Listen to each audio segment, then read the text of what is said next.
I'm excited to share 24 DIY Christmas ornaments. I'd like to welcome all of you to CreArtive by Nature DIY and Decor. My name is Donna. So this video is a compilation of previous handmade ornaments. There is a playlist link to all the original videos at the end of this video in the description box, as well as pinned in the comments section. So for our first ornament, I'll be using this reindeer I picked up from Dollar Tree last year. They carry these from year to year. I am just removing the embellishments and the antlers, and I'm going to just leave the glitter as is. We're going to be covering this up with some espresso brown craft paint along with smoke gray. So I'll be giving this deer one coat of my craft paint. It depends on what type of craft paint you are using. You could spray paint this or cover this up with chalk paint, but I didn't have any brown in chalk paint. Now I'm just adding some detail with the smoke gray. I'm trying to create the look of fur, like a real deer. So I'm just gently going over it, creating some streak marks while the brown is still wet.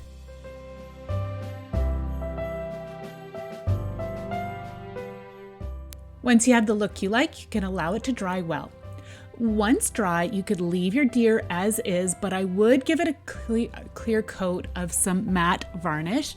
But I wanted to give mine a high-end look, so I'm giving this a coat of some ultra glitter paint in champagne color, and this is by DecoArt.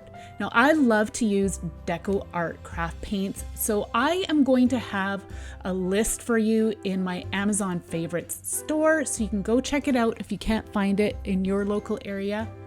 I just need to give the deer one coat. Once dry, you can start to embellish. So you can use pip berries, faux garland. I'm actually going to use these real branches for the antlers.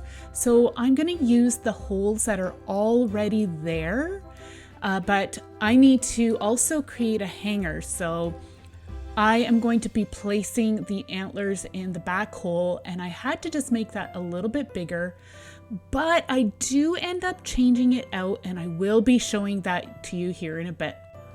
I'm going to first create a faux wreath to go around the reindeer's neck. I double up on this pipe cleaner faux garland piece that I had. I picked this up at a local dollar store. I have seen something similar in Michael's.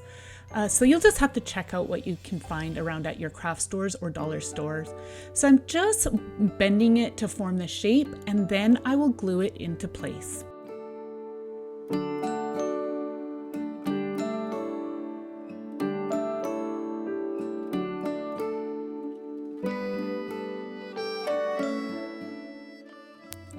Now I'm going to create my ornament hanger by using this jute twine that I picked up from Michael's last year on clearance. I'm just going to cut a piece off, and it does have a little strand of some gold thread throughout it. So I am just going to tape that off, and then I am going to add some glue to our second hole and push that tape end into place.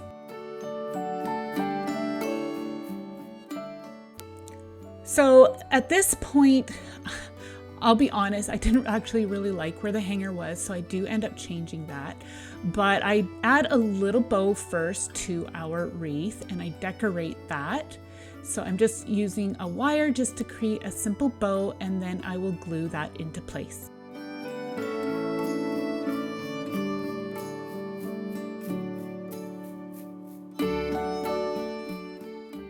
So now I'm adding a little decorative element. I'm adding these pretty gold mini bells. You could add berries or some flowers or instead, but I wanted to keep with a neutral tone, so I'm just going with the gold bells. So this is when I decided to switch out our antlers and hanger. So I just pulled both of them out, and I know that some of the paint had lifted, but it doesn't end up showing in the end. So now I am going to add the ornament hanger back by the ears instead and add the antlers at the front. It looked a little bit more balanced by doing that. And then it's going to be ready to hang on our tree. I really love to mix styles, and I think rustic and elegance look so high-end together. I love how this deer turned out.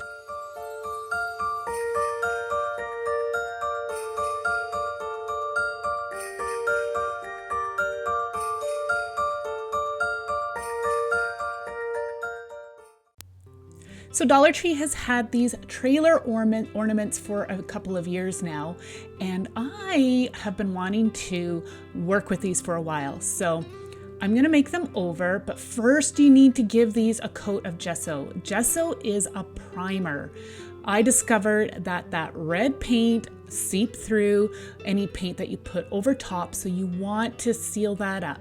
So I end up giving this 1 to 2 coats of our gesso, and that will help to prevent that red paint from seeping through.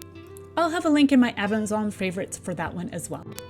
The gesso is all dry now, and I am going to give it a coat of chalk paint. I am going to be using the primitive color just to show you, but I also use Whisper and Leaf Green as well. So I'll be showing you those colors in a minute here, but you'll want to give your trailer 2 to 3 coats depending on the color you use. So our trailers are all nice and dry, and I love how they look. I love these vintage colors. Now I am going to give it that high-end pop and add some ice crystal ultrafine glitter paint, again from DecoArt. This is one of my favorite glitter paints. It gives such a beautiful iridescent shine that I really love for the Christmas season. I'll be giving each trailer 2 coats of the glitter paint. You can see the beautiful shimmer that the glitter gives off. It shines with the lights on the tree so beautifully. Now it's time to decorate our little trailers. I am first going to be using this beautiful lace as the ornament hanger. I am keeping with that vintage feel, so I just tie a basic knot. And now I decided to decorate the top. I am using this glitter frosted greenery that I picked up from Dollar Tree. They have this in again this year. It is so beautiful. And I'm just going to snip it down and glue them in place in around the ornament topper.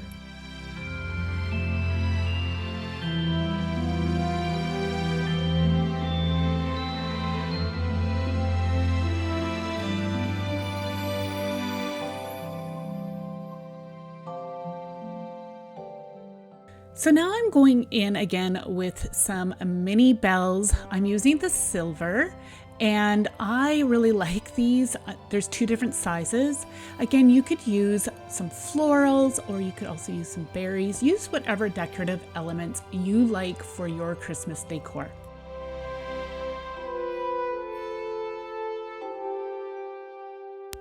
I think these turned out so cute. Definitely vintage inspired.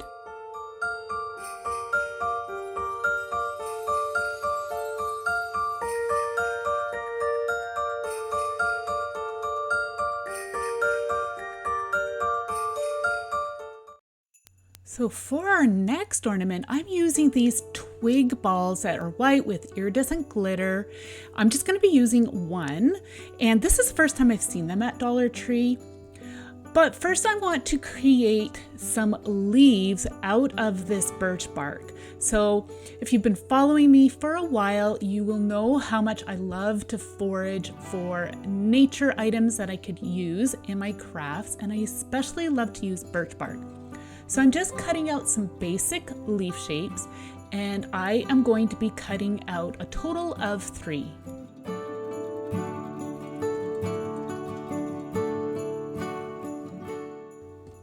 Once you have your leaves all cut out of your bark, you can then give them the high-end look of the ice crystal fine glitter paint. Now you could just leave your leaves just natural, that's completely totally fine, but I just really love this glitter paint, so I'm going to give it 2 to 3 coats both on the top and underneath the leaves.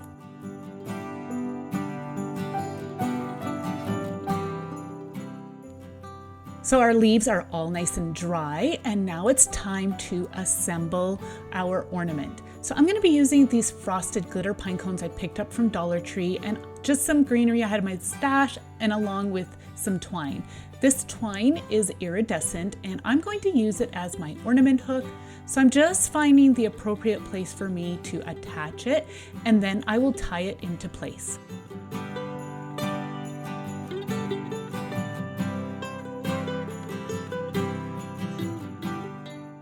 Now I'm just cutting off some of the smaller pine cones off of this garland. And then I'm going to start gluing all our pieces together. So I am just kind of playing around with placement. This part is kind of up to you how you want to do it. I'm gluing in some greenery and then I'll add some leaves. And you can always pull these things off if you don't like the placement of things, because I do end up doing that a few times. But just have fun with this. And again, you could decorate this any way you'd like. You could add, again, some flowers or some berries, but I'm just going for a really beautiful, natural and nature-inspired high-end look.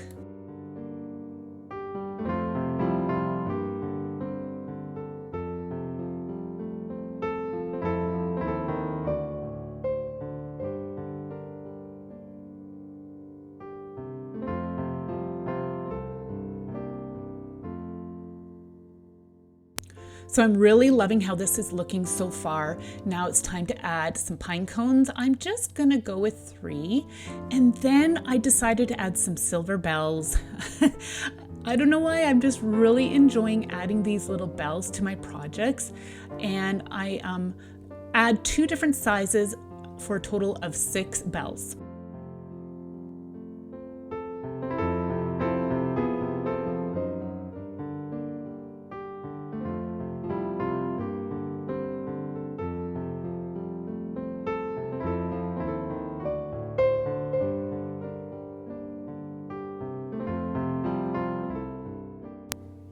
I am really loving how this ornament has come together, and it is all ready to hang on your tree. It definitely has a lot more of a high-end look now, especially for that beautiful nature-inspired look that I absolutely love.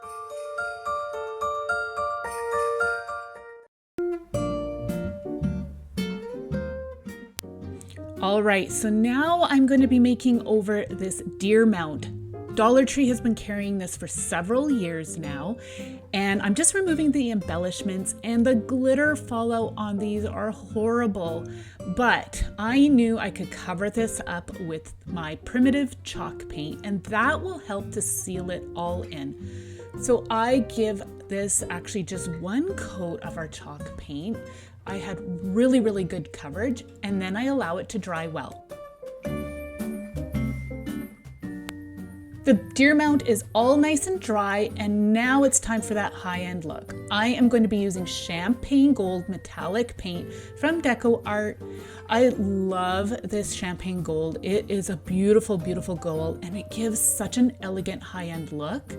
Now, it is a thinner paint, so that is why I needed to have the base coat in my chalk paint. So I'm just going to give 1 coat. So now I'm going to create a backing for our deer mount. I am just going to roughly just measure out where I want to cut. I'm going to be creating kind of an oval round shape. You could use scrapbook paper, or you could just leave it as is, but of course, you know me, I love to use natural elements. So I'm just using my scissors to cut my shape out, and then I'll be attaching everything together.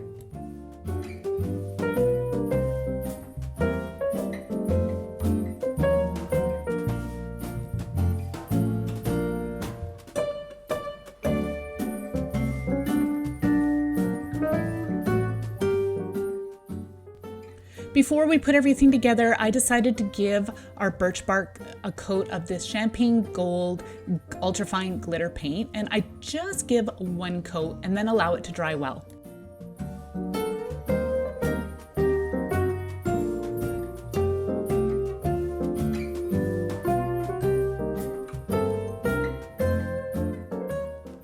All right, now it's time to assemble it all together. So I have got our faux garland. I'm going to apply some around the neck, and I find that I have to double this up. It just gives it a nice full look. I'll twist the 2 pieces together, and I'm also going to be using some metallic pine cones that I again picked up from Dollar Tree.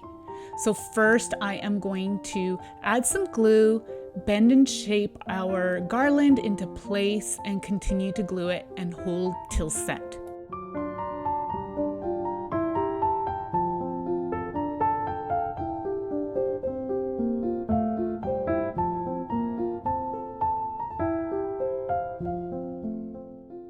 So now I am going to generously apply some glue to the back side of our ornament and put it into place on our birch bark piece. Press it down and hold till set.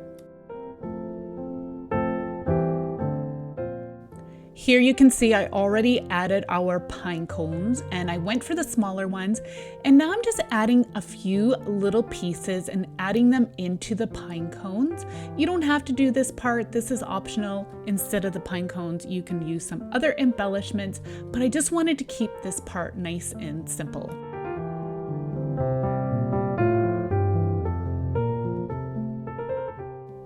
I found this beautiful champagne gold wire at Dollar Tree, and I knew it would work really well to create some ornament hangers. So I'm just putting that onto the rung, and I just kind of tie it on like a twist tie. And then I will actually end up tying a knot because this wire is fairly thin. And I'll add it just a little dab of hot glue just to help hold the wire into place on the ornament. And now this ornament is ready to be hung on the tree. Simple, rustic, and elegant.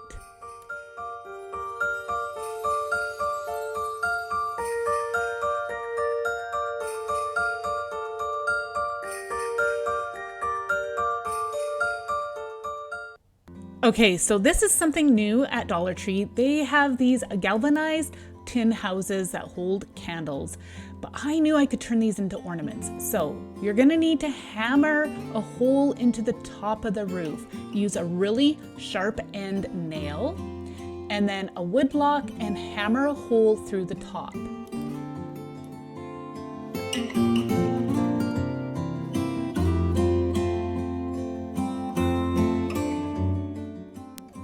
So I'm going to be using this wire again to create my ornament hook, and I'm just going to cut a piece down and then weave it into the hole.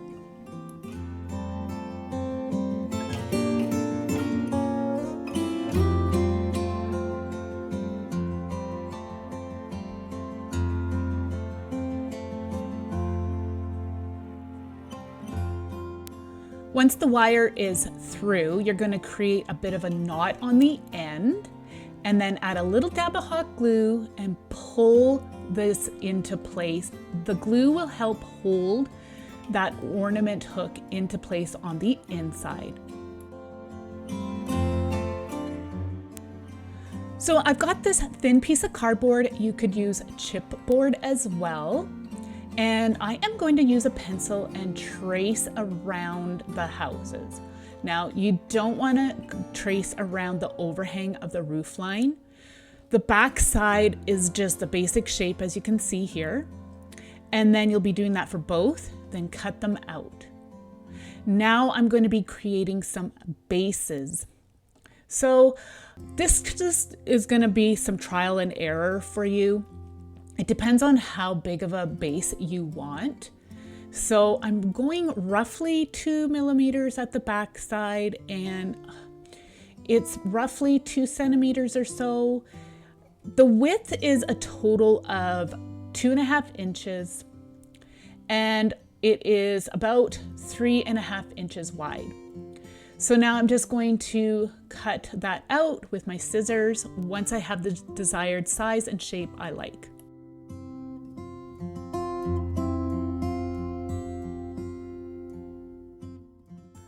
So I have my bases for both houses and the backings for both houses as well.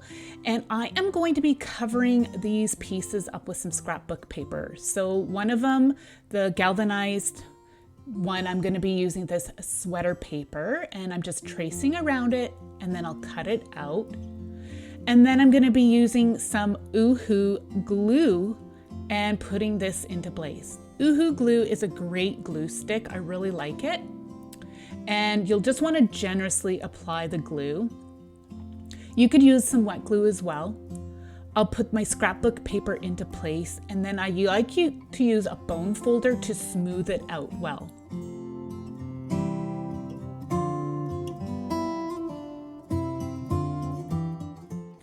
If there's any excess overhang, just use your scissors to trim that off.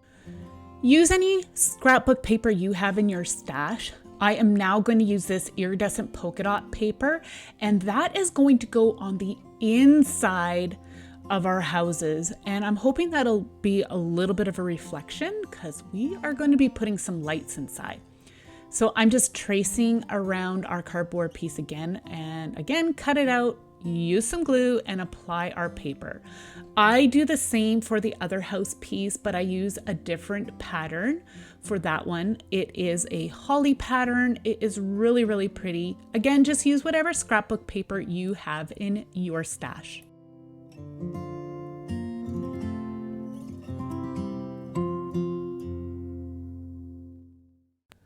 For our bases, I just use some regular cardstock to cover that up in the craft paper. And now I'm just measuring to make sure our pieces fit and they work really well. I'm also trying to measure the middle of our house as I want to punch a hole in this back panel. So I'm just going to roughly guess where the middle is and mark it with a pencil on both pieces. So this is a big chomper from We Are Memory Keepers, and I'm punching a hole through our cardboard pieces. Again, I'll have a link for this in my Amazon favorites store. And this will give us a spot to put a light. Now, you know how we've got our mini lights? You can just make that hole a little bit bigger and then it'll be perfect size to put a mini light. All right, so now it's time to assemble it.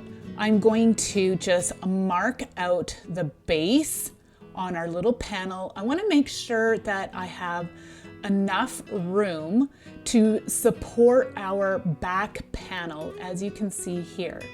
That will just help to secure it into place. So I'm just marking with a pencil where our back side will be and the front side. And in between those lines, I am going to generously apply some hot glue. I'm going to put our house into place and allow the glue to set.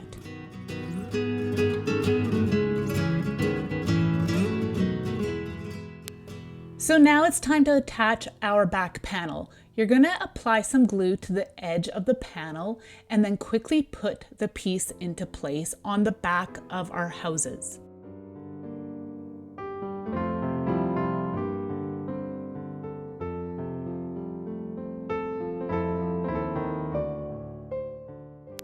Now I'm going to run a bead of hot glue at the back side of the house, wait a few moments, then I'll run my finger along the edge and that will seal it off. You could definitely use a finger protector if you're concerned, but my glue gun is a lower temp glue gun, so I did not burn myself. Here I am just cutting off any of the excess paper, and now it's time to embellish. So this is where you can have a lot of fun. You could use figurines, mini trees, anything that you have in your stash. I cut down some little branches and I'm going to create a stack of logs on the front of this particular house. So I'm just adding a little bit of hot glue and then pressing the little branches into place. And I'll be adding hot glue and stacking the logs as I go along.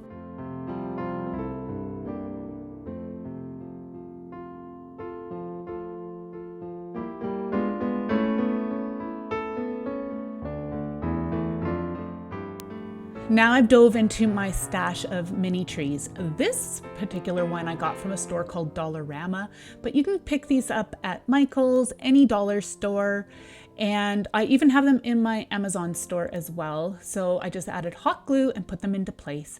Now Dollar Tree has been carrying these little mini trees for a couple of years now, and I love them. They are so cute, especially for small projects like this.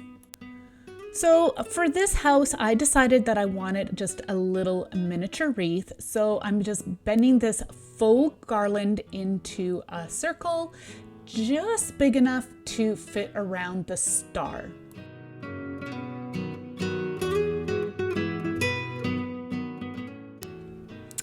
Again, I'm using hot glue to put this into place, and I'm going to put where the two ends meet at the bottom right there.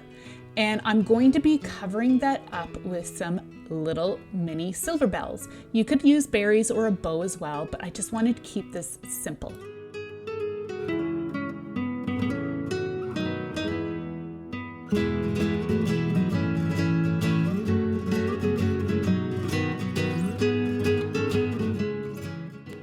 So I have this faux snow, and I like to use that in different projects. So I'm just using some hot glue and I'm pressing the snow into place and removing the excess. I'm not going to completely cover the base with the snow. I'm just adding it here and there just to give it a bit of interest.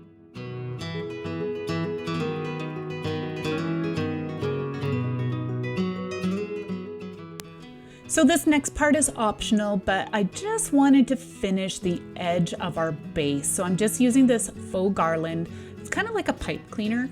You could definitely skip this.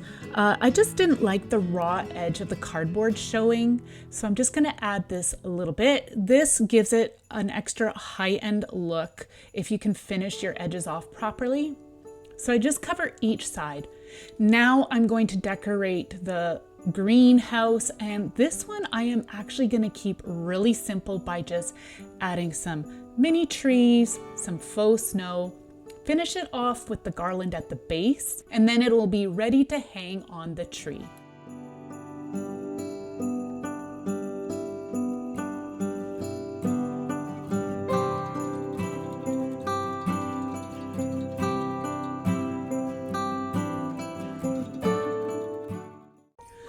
I have to say, Dollar Tree really kicked it out of the park with these galvanized houses. And I was so excited to turn them into ornaments. Doesn't this look like something that you would get at a high-end store?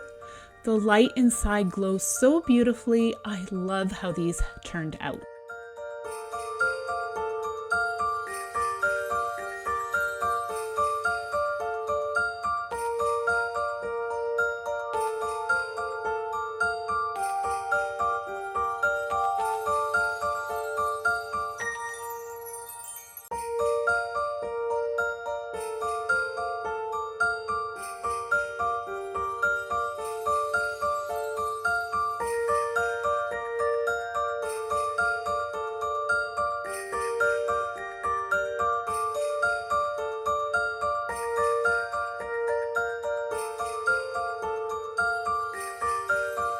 For this first ornament, I'm using this 3.5-inch natural wood slice. I picked this up from my local craft store.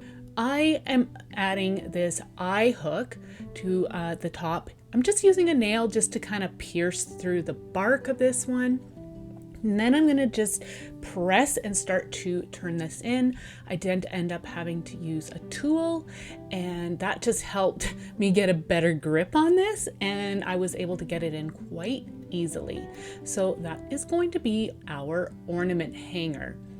Now I'm going to trace around our wood slice, and it's because I am doing something I have never done before and I've been wanting to try it for a really long time, and that is wood burning.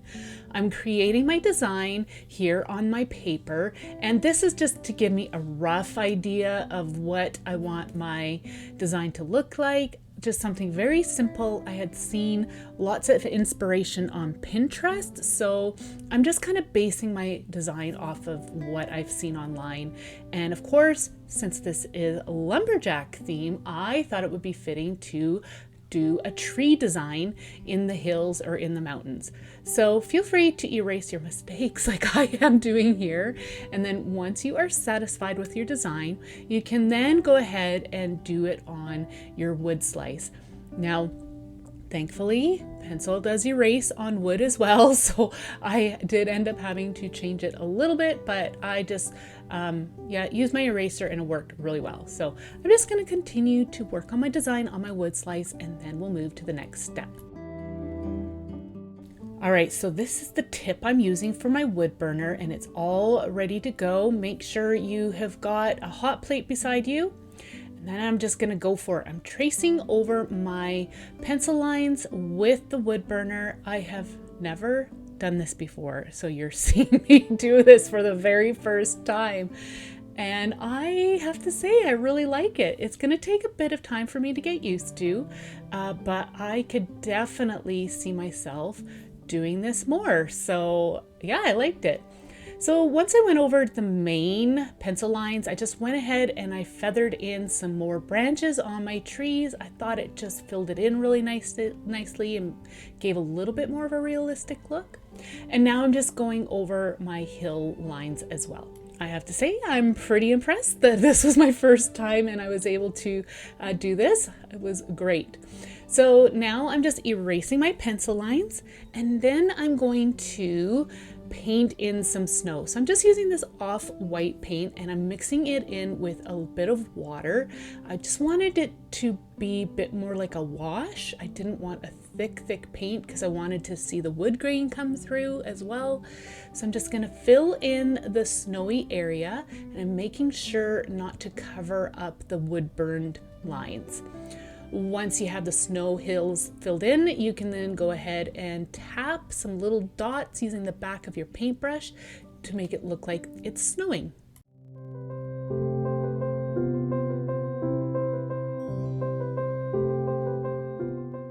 I've allowed it to dry, and now I'm gonna add my trim. So I've got this just plain ribbon from my stash, and I'm using that to create my hanger. So I'm just going to put it through my eye hook and then just tie a knot at the back. And then this is some black and red gingham. It reminded me of buffalo check, and buffalo check is a pattern that lumberjacks wear. So I thought it was so fitting to use this for this particular ornament. So I'm just going to tie a simple bow out of that ribbon, and then I am going to use hot glue to attach it. And I got this ribbon from Dollar Tree. This was so fun to make, and I actually can't wait to make more. I think it would make wonderful gifts, especially on top of a present or something. I love how this turned out.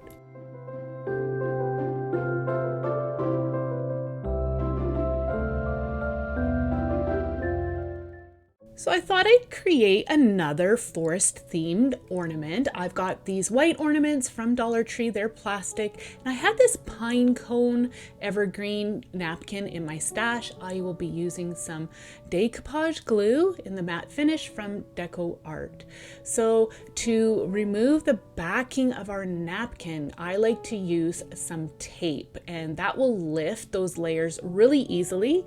Sometimes the napkins just have the 2 layers. This one had 3, so I needed to remove 2 backing, and I'll definitely reveal that beautiful pattern so much better. So before we move on, I need to rip down my napkin into more usable pieces. I just like to tear it. I don't like to cut it. I just find that it creates more organic, smooth edges when I go to decoupage. I love to decoupage. I really do. I think it's so satisfying. And so what I am just doing here is just your basic application. You put a layer of the decoupage glue on your surface and then press your napkin or tissue paper, whatever you are using, into the glue, and then you want to go over top with another layer of glue. You do want to make sure that you get some underneath properly. That will prevent any bubbling from happening. So I'm going to continue to work on my layers, and then I will set it aside and allow it to dry. Okay, so my ornament is all dry and it looks awesome, but I wanted to decorate the top of the ornament. So I have these evergreen pipe cleaners. I picked these up at my local dollar store. I believe somebody said you can get something similar to these at Hobby Lobby down in the States. I'm not sure though. I'm in Canada, and so you'll have to check out your local craft stores. I applied that to the topper. I wanted to camouflage that. I didn't think it was very fitting with this forest ornament. And then I am making just a simple loopy bow out of some green jute twine I had in my stash. And again, I'll just be using my hot glue to apply that.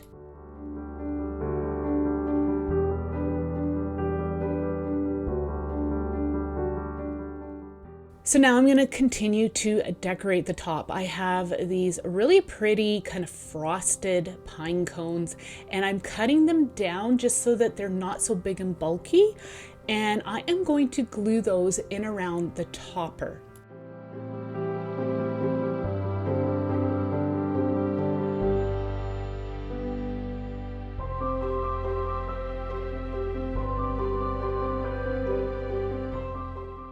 Next, I'm adding some little pieces of our evergreen pipe cleaner as well, just to tie it all in together. I think it's looking great. I'm really loving these.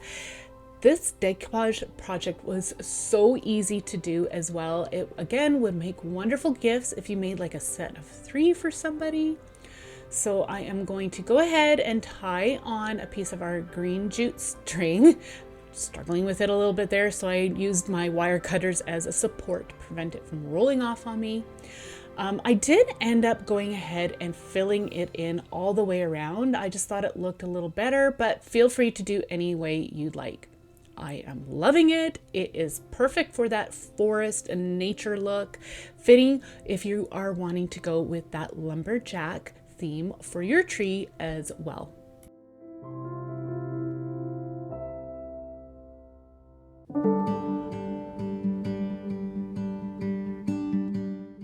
All right, now I'm into the nautical look. I got these decorative pieces from Dollar Tree. I'm using some Spa Blue and Sea Spray Blue.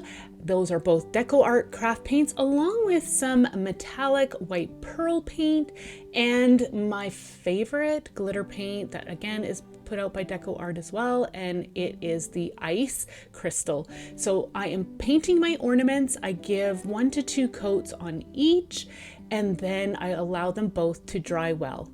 They're all nice and dry, and now it's up time to apply these different finishes. So I'm starting off with the ice crystal in the ultra fine glitter. It's like glamour glitter paint. It is my favorite. It really is. It's such a beautiful, delicate glitter, and it has such a pretty sheen to it. I apply 2 coats of that and allow it to dry well. Next, I am going to use the pearl paint, or the metallic white pearl, on the starfish. Now, this is the first time I'm using this one.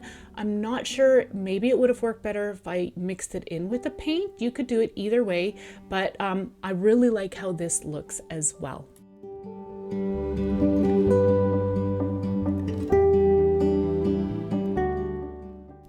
So I've got my starfish all nice and dry, so I'm just going to use this blue baker's twine. I'm just going to attach a loop on the back, but I thought it would be really fun to use some little bells. So I had these bells in my stash, and they were a pretty blue color. Just using some tape on the end of my twine just to make it easier for me to string these little bells on. I just thought that by adding the bells, it would just add to that Christmas look. And feel free to omit this part, or if you want, you could even use some beads or even some buttons I thought would be really pretty. So I'm just going to glue this using some hot glue on the back side of our starfish.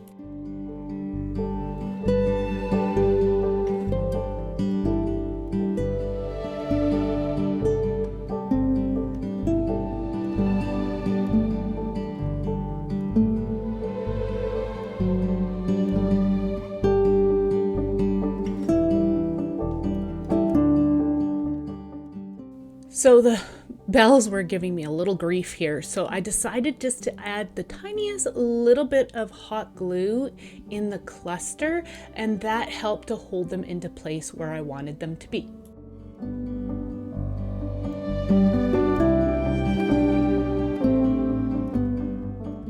So this next step is optional, but I'm using an iridescent sequin actually, and I'm adding a little dollop of hot glue and I'm placing it over the knot. I just kind of wanted to camouflage that knot. It just, I don't know, just looked a little untidy, so I just did that, and now I'm just removing the tape off of our hanger.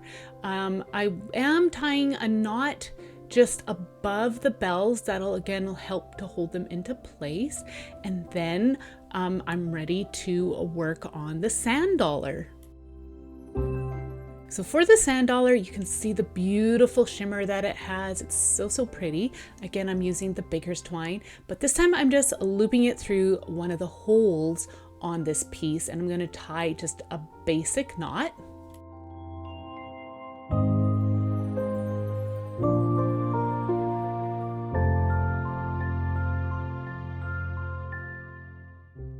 I'm adding some bells to this piece as well. So again, I'm just adding some tape to the top of our twine to make it easier for us to thread these beautiful bells on.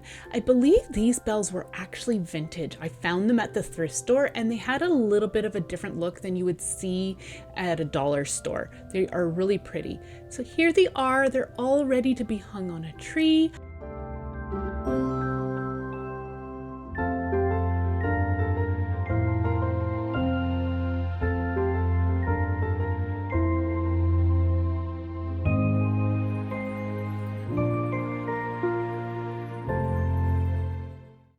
All right, so I dove into my stash of branches. You'll need a branch that's got a fork, such as this one. And then I'm using this miniature wreath that I had in my stash, but if you don't have one of those, that's okay. I have a tutorial on how to make some bird's nests. That's right, we're making a bird's nest. So I'm just using a little bit of Spanish moss, and I thought it would be really easy to make a simple little bird's nest using the wreath such as this. So I'm just applying some of the Spanish moss in the middle using some hot glue.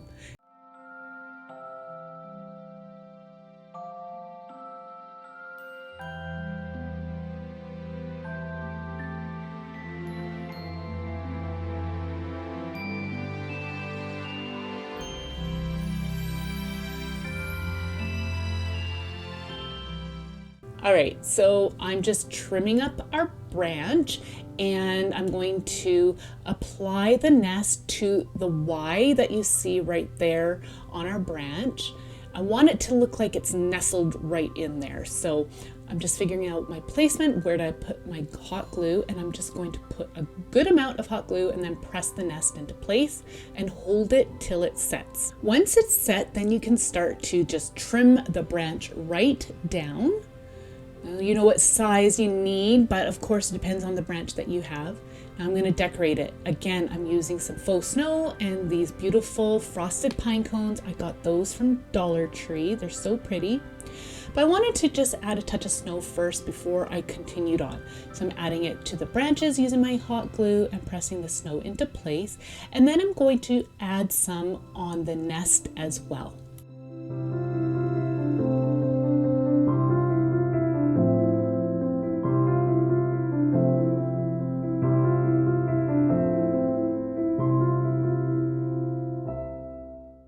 So here I am starting to apply my pine cones using some hot glue, but I had pulled these off of a garland that I had picked up from Dollar Tree. So I was just cutting off the wires, as you could see right there.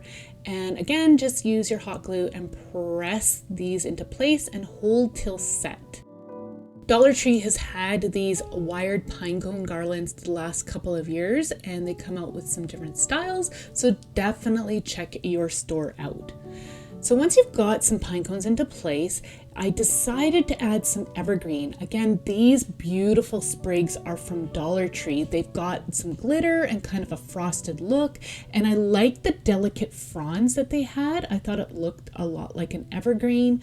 So I'm just adding some little snippets here and there until I am happy with the look that we are going for.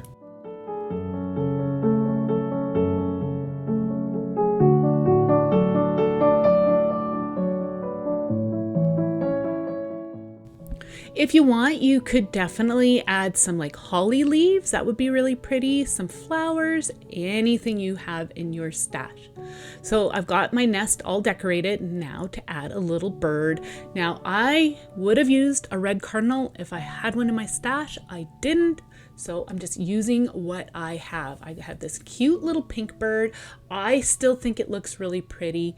Some little roses would be really cute in there as well with this bird, but I'm just going with what I have. All right, now to create the hanger. I'm using jute twine and I'm tying just a basic knot onto each branch.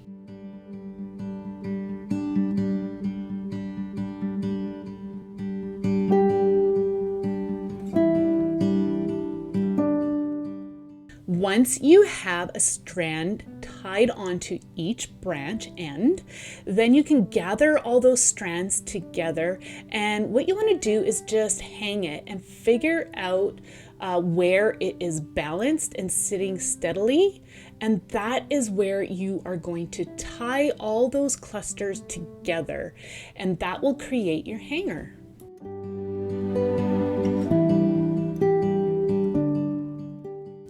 All right, so now I am going to just add a dollop of glue on the knots that are on the branches. That will help to hold the knots together so they don't unravel, and just trim off any of the excess twine, and then it's ready to be hung on the tree. I am loving this. This is going to look so cute in our tree come the Christmas season, and this would be great to make for a craft fair or again a gift. And you could use any decoration or bird that's in your stash. And I dug into my stash of fabrics and I pulled out some fabrics that I have coffee dyed. Now, if you haven't coffee dyed, let me know down below and I can do a full tutorial for you, but it's pretty easy. You're just soaking your fabrics in coffee and allowing it to dry either air dry or in the oven. I'm cutting down my strips of fabric into approximately 1-inch strips, 1-inch wide strips, and then I'll be cutting them down into smaller pieces as we are actually going to be creating a fabric rag garland. Oh, it turned out so good. I'm so excited to share this with you. It was so much fun to create. So here I am just cutting my fabric strips into smaller usable pieces. I'm using some jute twine as my base, and I'm just tying a loop on one end, and then I'm going to be taking my fabric strips and tying them on. So I'm just going to be doing a single tie knot, and you could do a double knot if you'd like, but I found that this was actually pretty sturdy, so I just went with the one. And then I am going to fill up my jute twine with all my fabric strips.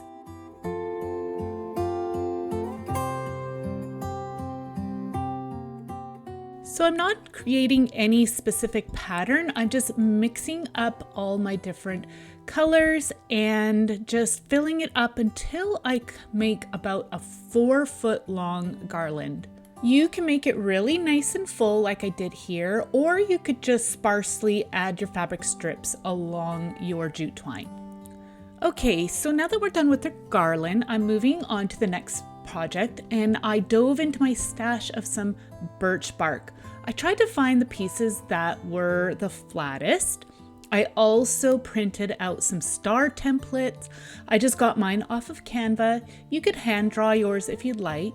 And here, as you can see, I'm just tracing around our stars onto the birch bark. I have 2 different sizes. One is going to be our tree topper, and then the other ones are going to be ornaments. Here I am just going to cut them out with some scissors. So I forage for my own birch bark. An alternative, if you can't get any, would be to use some scrapbook paper and mount it on some thick cardstock or chipboard or cardboard. So now here I am just going to be working on my smaller star birch bark ornaments.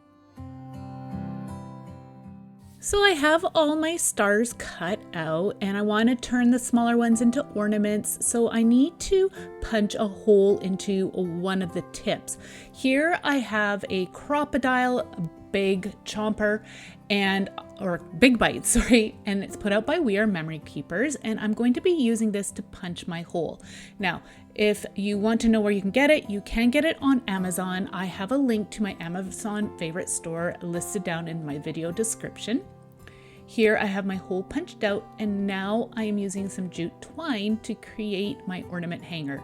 I'm just forming a loop, passing the loop through the back side, pull my 2 strands through the loop on the other side and pull them through, then tie a knot on the top and you have a hanger. Here are my stars all ready to go. You can create as many as you'd like.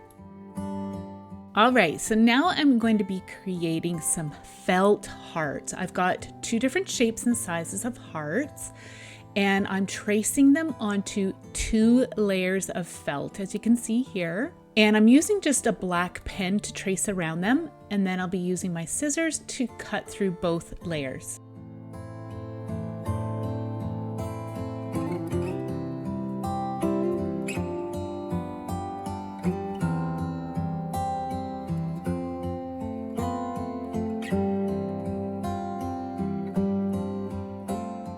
So you can see my pen marks on the one side, so I just flip the pieces over and then the pen marks will be on the inside.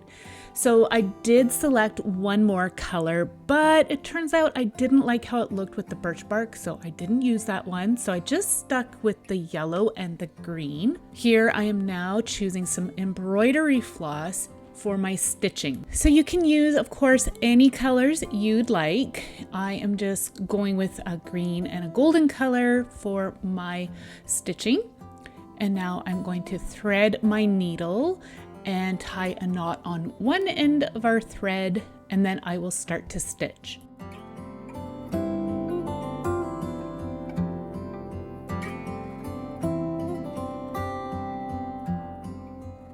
So I'm just going to be doing a basic running stitch, and I am going to have the knot on the outside. Now, there are some ways that you can hide your knot, but for what I'm doing, I don't need to hide my knot, so that part is up to you. There's definitely some other videos showing how to do stitching, so you could definitely look those up if you're interested in how to hide your knot.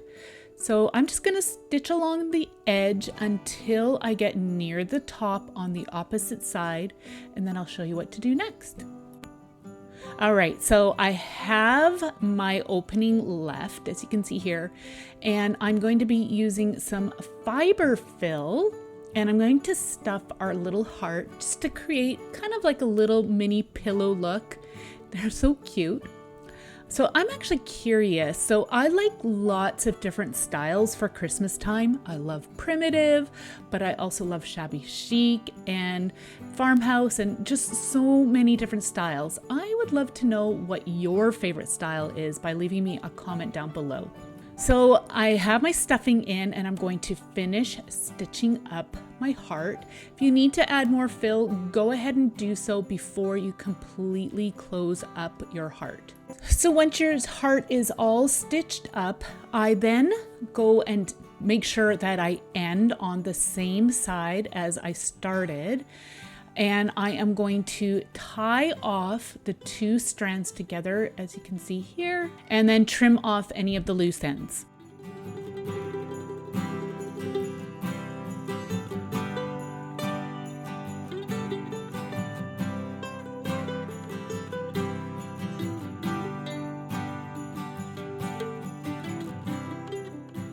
So I went into my stash of trims and ribbons and I selected this cream colored trim and I'm going to use it to create my ornament hanger. So I'm just creating a loop. I'm just measuring how long of a piece I need here. And then I'm going to use some hot glue to attach it. Here I'm just showing you how I'm creating my loop. I'm just crisscrossing the bottom and then I will add some hot glue onto where our knot is and the trim will cover that all up.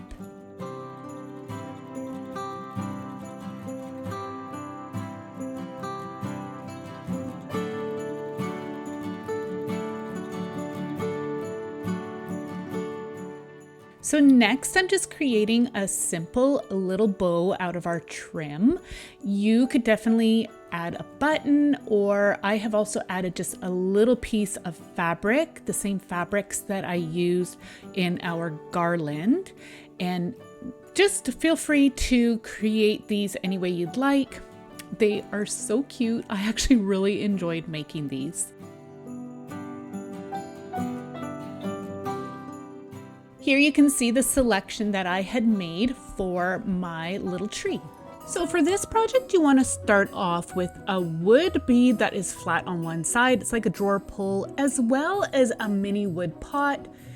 And you're going to glue both of these pieces together using some hot glue.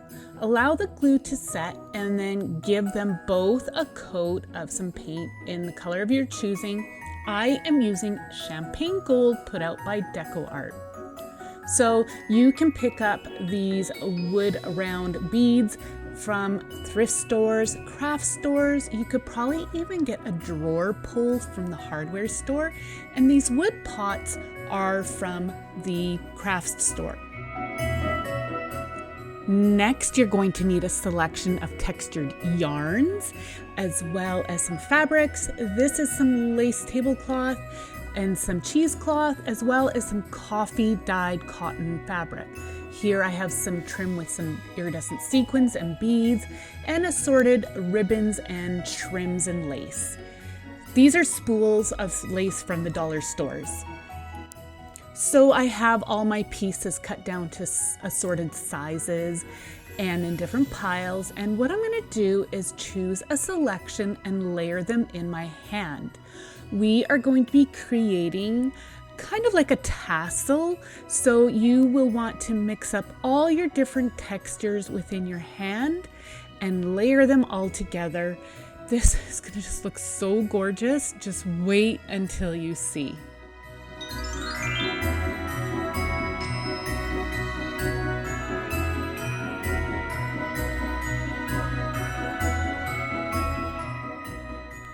Continue to layer your pieces until you get the desired look that you like. So I have all my trims and fabric and laces all put together, and some of them are too long, so I'm just pulling on one end and trimming off the excess. You can save those extra pieces for a later project. So now that you've got that all done, you are going to place a string down flat and then lay your cluster flat on top and tie the string in the middle of your cluster. I am going to be wrapping this around twice and tying it tight with a knot.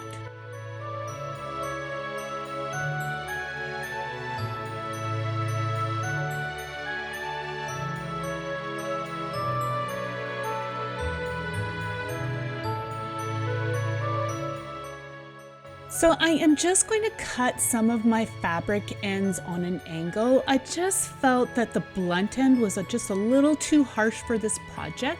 I've set my fabric cluster aside and now I'm focusing on the body. Again, I'm using an assortment of laces, and as you can see, there is a trim on one edge of it and they're kind of ruffled. So I am just going to start to layer these pieces and I'm going to attach them using some hot glue. We're creating kind of like a skirt look here, so I'm just adding a little bit of hot glue along the way and then pressing the edge into the glue. Just be careful that you don't burn your fingers. My glue gun is a lower temp glue gun, so it makes it a little bit easier to handle.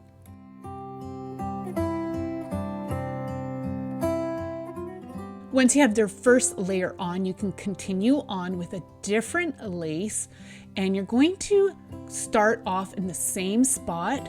This will be the back side of our angel. I'm creating a bit more of a pleated look here by pressing and squishing the lace into the glue differently. That will just add a bit more of a ruffle.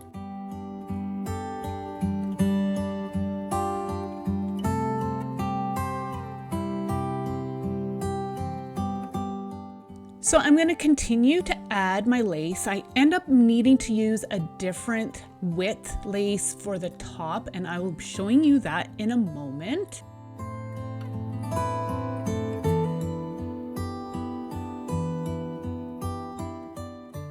Okay, so for this next step though, you are going to need an eye hook. But I made a big mistake here, and I'm going to show you what I did wrong here in a moment. So originally I was going to I placed my eye hook in the middle, but you don't want to do that. You want to place your eye hook towards the back of the top of the head, and that will allow the angel to hang properly. So I did go ahead and screw this into the top, and that's when I discovered that this just was not going to work. I do have a fix for it, and I will be showing you what I did here in a minute, but I just wanted to show you my correction before you yourself continue on with this project. So once you have your eye hook properly placed, you can then go ahead and add the thinner width lace here around the neck. And again, I'm just adding some pleating just to give it some more ruffle. Okay, so now I'm adding some hair. I've got this really fun textured yarn and it makes great hair. You can go ahead and use doll hair if you have some, or if you can get some at the craft store. Use whatever you like. You don't even need to add hair if you don't want, but I'm just creating some clusters, and I am going to just tie the cluster in the middle and then cut through the loops.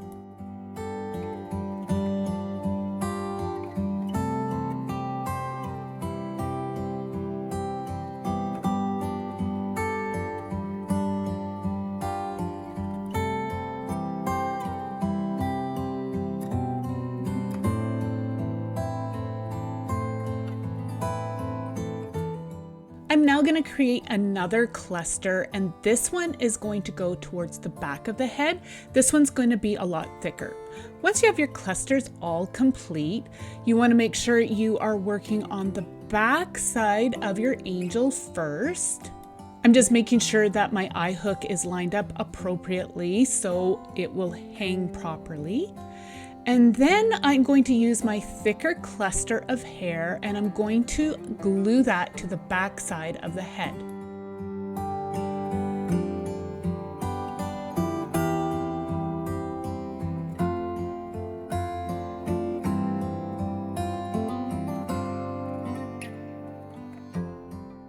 I'm just adding a little bit of glue on the underside at the back of the head. That'll help hold some strands in place. You're going to go ahead with your smaller cluster and add that into the front.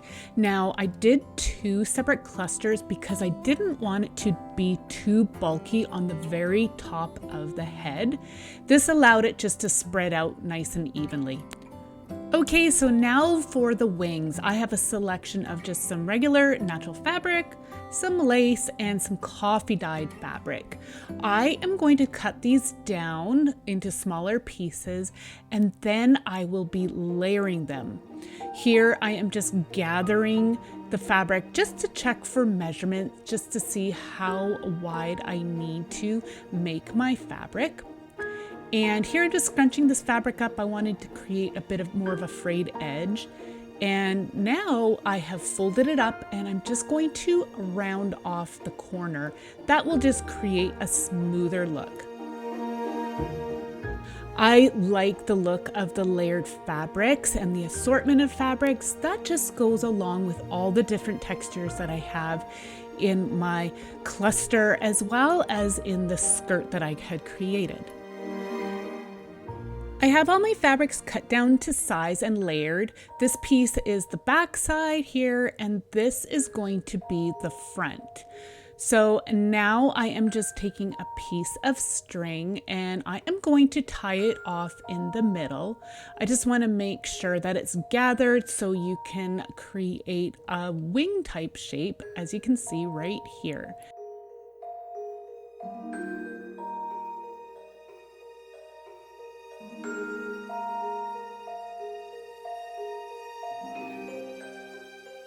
So now I'm going to place the wings at the back side towards the head and the neck base, as you can see right here.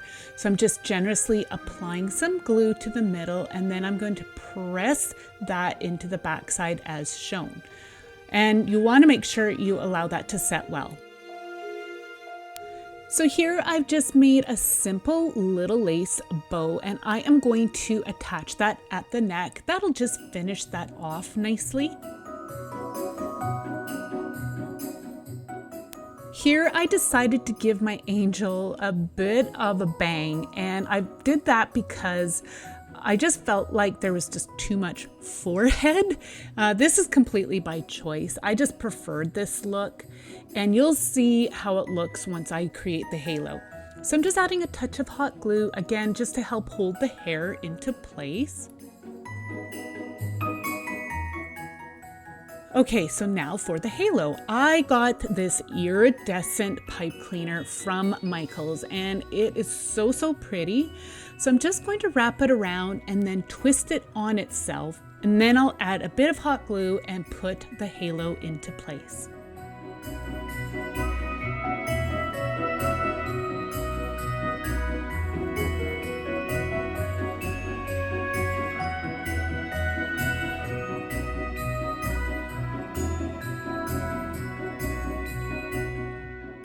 Okay, so this is where I realized that the eye hook was just not going to work. So I removed it and I tried to place it back, but it just wasn't going to work.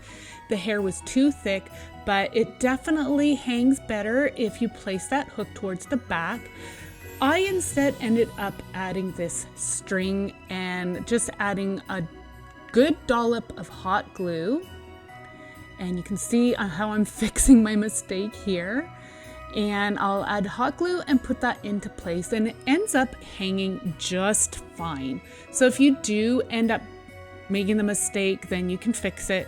And if you want, you could also glue a string on the backside of the head instead of the eye hook, but I really wanted to create a sturdy hanger, but that was my own fault. I should have tested things out before I continued. So I wanted to add just a little bit of another vintage touch by adding this beautiful vintage button to the middle of that bow. And now we are going to add our gorgeous cluster. So you're going to want to flip the skirt back as we have a few times. Generously add some hot glue to the inside of our wood pot. And then you will want to gather your cluster at the top here and then press it into the inside of your pot. Here I'm using my finger just to really push it inside, and that will keep it all together. Now I am just folding the skirt down and she's ready to hang on your wall for the Christmas season. I think she's absolutely gorgeous. I am so happy with how this turned out.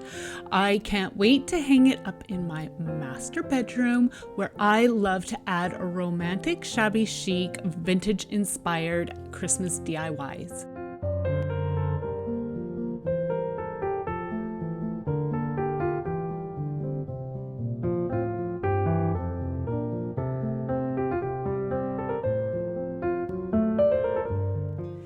So for the first ornament, you're going to need some vintage music paper. I'm going to be showing you 3 ways to break the paper down into the pieces that we need. So first I'm using a metal ruler and I'm just removing that bottom blank piece. And then I'm going to be cutting 2 strips by ripping against the edge of the metal ruler.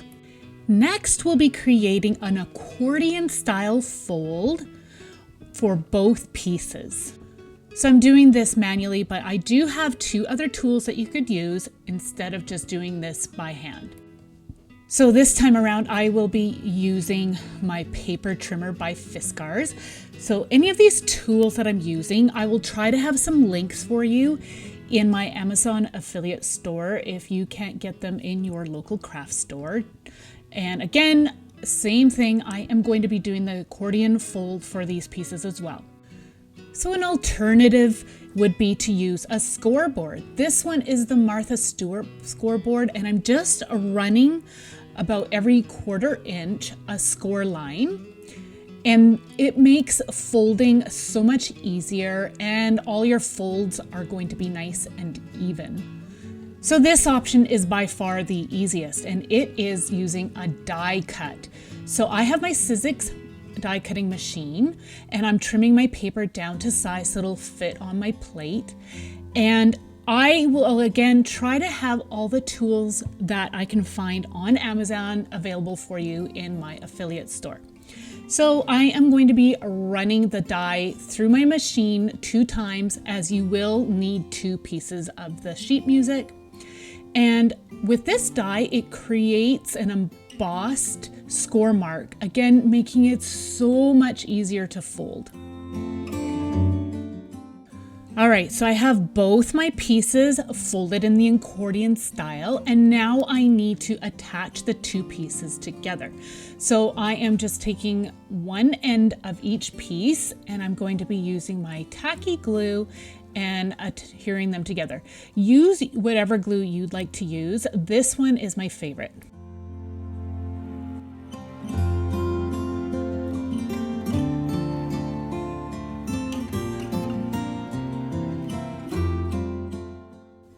So I'm going to allow that to set for a bit, and then I am going to attach the other side.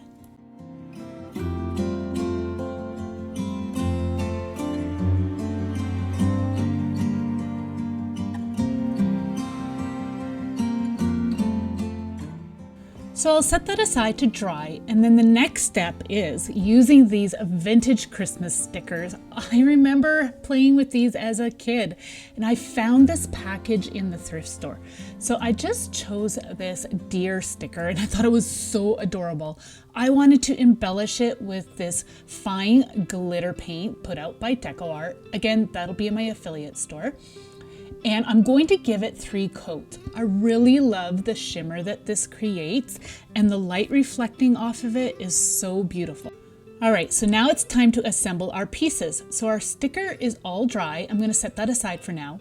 I cut out just a craft paper cardstock out of a 1.5 inch punch. I've got that ready to go. But as you can see, I am pushing down on my accordion folded paper to create a round. So you want to push down and then squeeze it together and then add a little bit of hot glue. I allow the hot glue to set for a bit and cool, and then I run my finger on it to help set all the paper into place. Now you can use one of those little finger protectors, but mine is a lower temp glue gun, so I find that I don't have a problem with burning. Now I'm adding a generous amount of glue, and I'll put my paper circle into place, and that will be the backing for our music sheet paper. Next, I am going to create my hanger. I have this gold thread, and I'm just measuring how much I need, and then I'll be tying a knot and putting it into place at the back side of our ornament using some hot glue. I'll make sure that the little knot goes between the grooves and our little circle paper punch.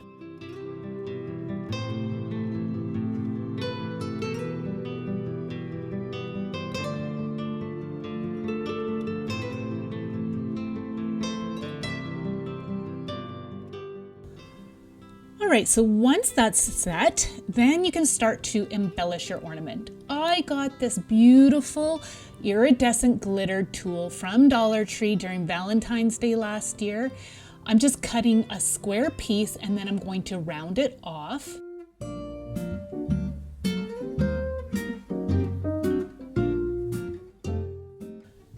You can definitely layer any embellishments that you like, that you have on hand. I'm attaching this a little piece of tulle using my tacky glue, as I wasn't sure if my glue gun would melt this tulle or not, so I just wanted to play it safe.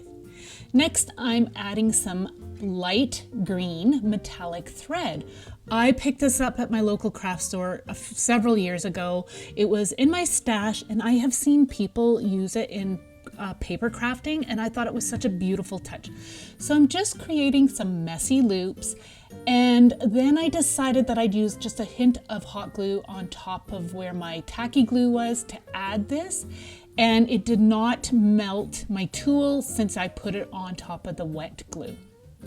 Next, I needed to back my sticker. I needed it to be a lot sturdier, so I'm just using my glue stick and adhering this onto white cardstock. And then I'll cut it out.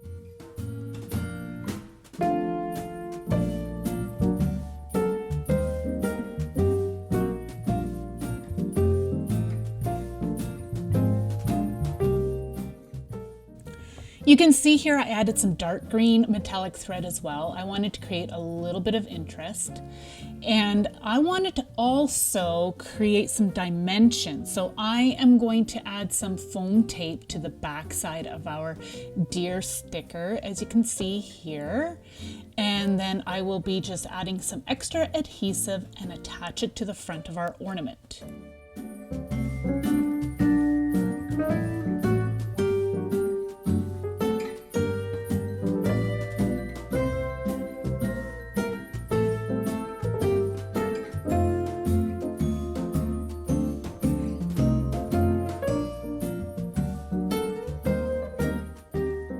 I love this so much. It definitely gives me some wonderful childhood memories.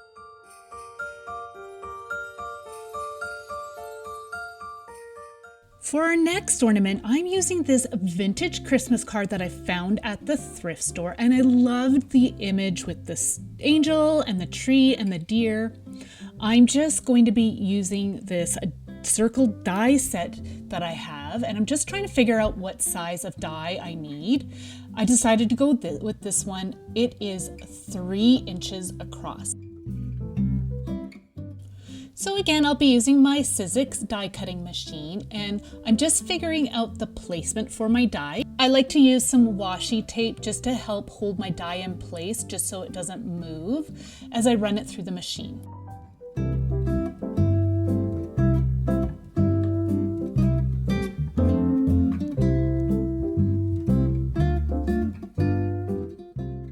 If you don't have a die cutting machine, feel free to use a template, trace around it, and cut it out by hand. So now it's time to assemble our pieces and decorate everything. So I am going to be adding some vintage lace to the back side of this ornament.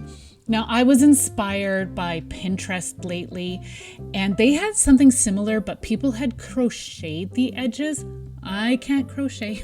So I thought, well, why can't I add a little bit of lace? So I'm just adhering it with some hot glue.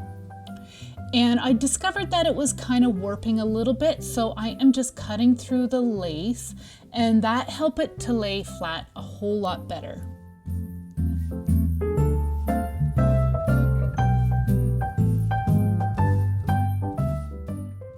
So I really love how this is looking so far, but I wanted to add a little bit more, so I'm going to outline our card with this vintage tinsel trim that I had in my stash. It's gold, and so I thought it would match really well with the little touches of gold on the front of this card panel. So I am adding some hot glue and just pressing that trim into place.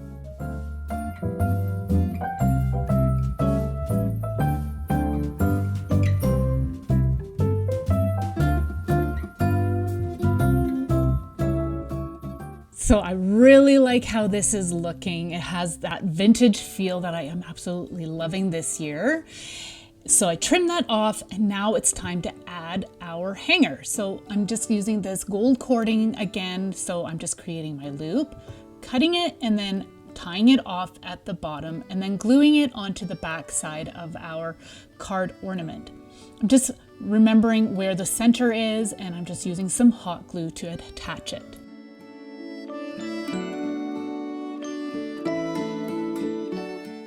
So I want to cover up the mechanics of my work on the backside of the ornament. So to do that, I am going to be using some foam tape. And the reason why I'm doing that is because there's a lot of dimension on the backside of this ornament between the lace and the string. And before I adhere that back circle panel that I created there in white cardstock, I wanted to even it all out on the back. So I'm just filling in the backside with this foam tape, and it is the same thickness as our knot on the ornament hanger that you could see there at the back. So I have the backside all filled in with the tape. I'm just going to be removing the backing, and then I am going to add some extra adhesive, just some tacky glue on the back. That way here I know that this is going to stay together.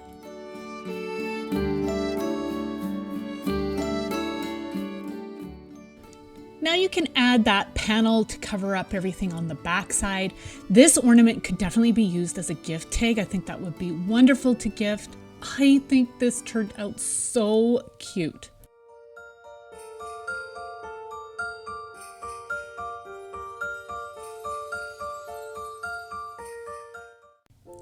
So I thought I would show you an alternative to that same ornament we just created, this time using a square die set. And you can see that this is a slimline card, and I am able to get 2 images out of this particular card. So I am just lining up the die where I want it to cut out. And then again, using my washi tape, I'm going to tape the die down so it doesn't move when I go to cut it.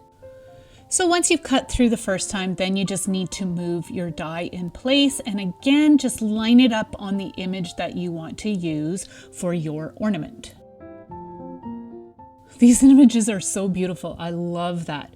So again, I just trimmed out the edge with some of that vintage lace, and this time I'm using this mini pom-pom trim to outline our card. So this time around, I just do strips of our trim, and I just add a line of hot glue and then press the trim into place, and then use my scissors, of course, to cut off the end. And that's how easy this one is. I really like how this one turned out. I love the beautiful winter scene.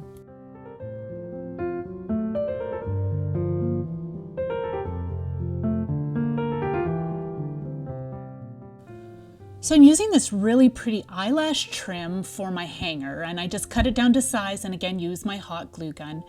And then I add foam tape just as the last one, and then cover the back with a square white cardstock panel, and then it's ready to either gift or hang on your tree.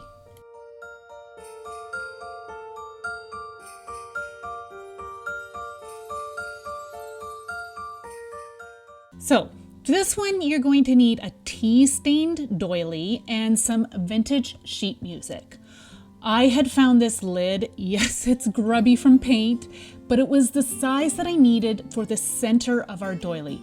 I am going to cut out and trace around this lid on both of our sheets of music, as I need 2 circles. So I was inspired by Pinterest yet again, but my friend Momdas from Creative DIY with Momdas did something similar. I'm gonna have her channel linked down below so you can go check her out. Okay, so my 2 circles are cut out, and I decided that I wanted to distress the edges, so I'm using this distressed ink called Frayed Burlap, and I'm applying ink just to the edges with a makeup sponge.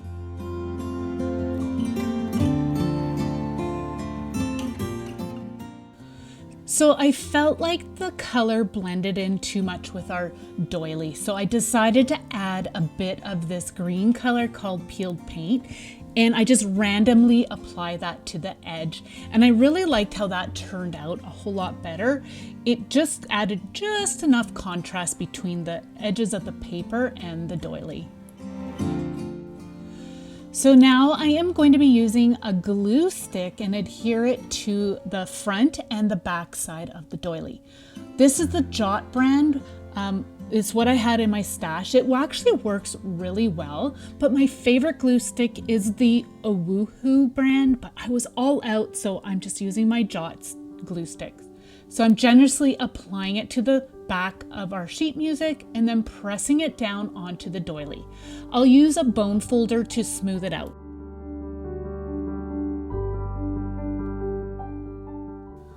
So I'll do the same thing on the back side, and then once I have all my pieces in place, I like to add a little bit of weight and then allow it to dry. The weight will prevent it from curling. So while the doily is drying, now I am going to be using this craft paper cardstock, and I am going to be covering it with some tea-stained book paper, and I want to cover the front and the back side, and then I'll set that aside and allow it to dry.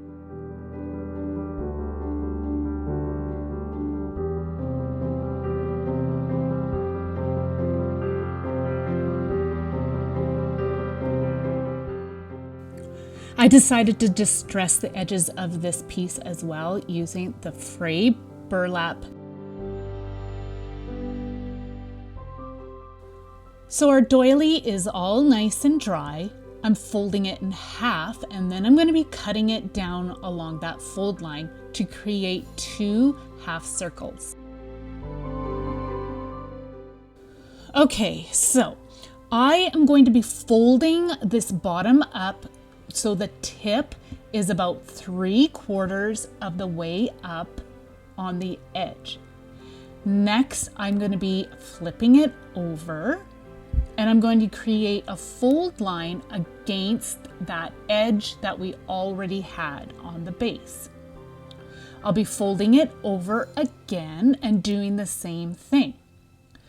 What we're doing is creating a folded Christmas tree. And as you can see, there's like some scallops all the way up to create a tree look. If you have a little bit of extra at the top, as I do, you can just trim that off with some scissors, or you can fold it over on the back side if you are going to be using this as an embellishment for something. But since we are using ours as a Christmas ornament, I decided to trim off that excess. So next I am going to be adding our hanger. I have this thinner crochet string, and I am going to be adding it into the middle fold of our tree. I'm just adhering it with a little bit of hot glue, and then I'll press that string into place, and there you have a hook. I'm just going to check to make sure that it hangs evenly on my finger, and it does, which is great. Now I am going to glue all our folds together. So again, I'm just using a glue stick, and you just want to make sure that you don't have any excess glue.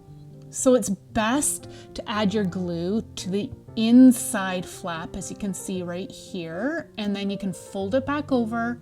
And I always like to smooth things out using my bone folder.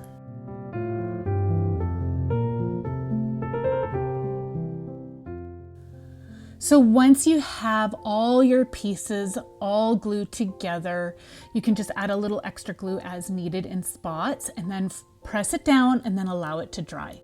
So now I'm adding this book page piece that I had created, and it's going to be the tree trunk. So I'm just adhering this using some hot glue on the back side.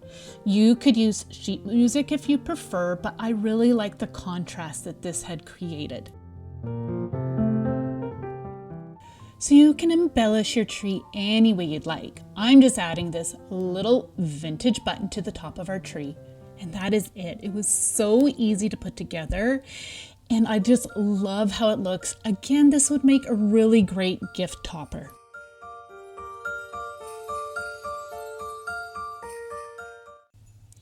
So I've dug out my Sizzix machine and this window die set. I'm gonna try to find a window die set for you in my Amazon affiliate store. I'm just using the window frame and the window box. It measures 3 inches by about 4.5 inches. You can definitely find a template online and print it out and then use that to trace and cut out. But I'm just using my die set because that's what I have on hand. Now I'm choosing a wood grain paper that I had in my stash, and I am going to cut my window frame so the wood grain goes up and down along with our frame.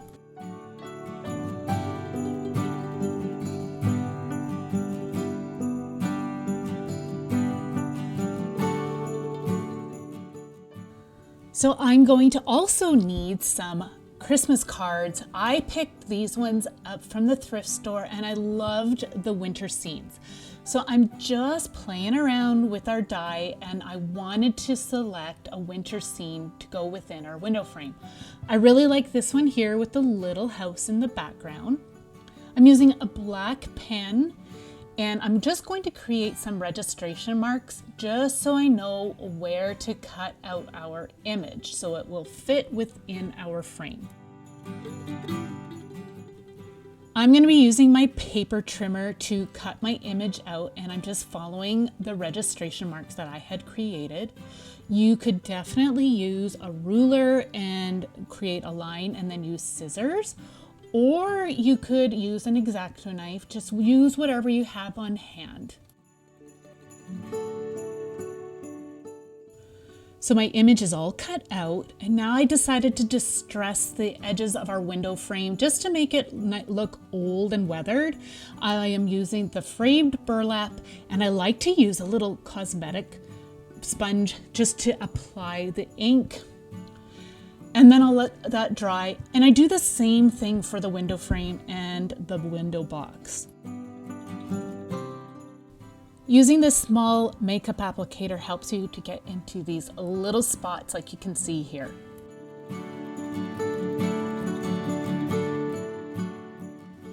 So I'll be using my tacky glue to attach all my pieces together. So I have also cut out a white panel that's going to go on the back side of this ornament, but I need to attach our winter scene first. So I am adding some glue to the back of our picture frame, and then I am going to place it onto our image.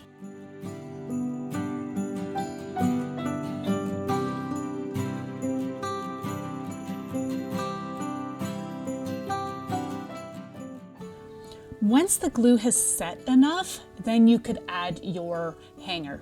So I'm just using that gold string that I had in my stash, and I'm going to attach it to the back side with some hot glue.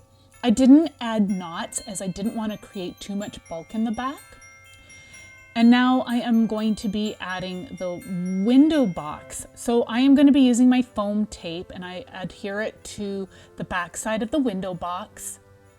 I leave enough space at the top of the window box, as you can see here, as I am going to be adding something between the window box and our frame, and I just needed a little bit of space to work with.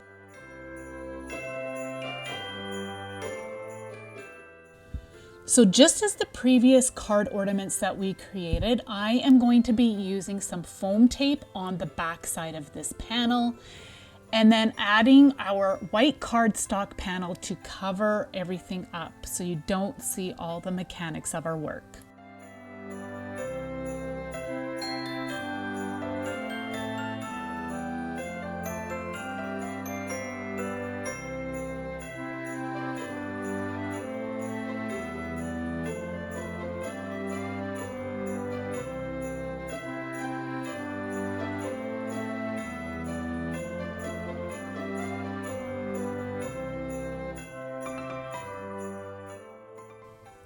Okay, so now we're going to start to decorate.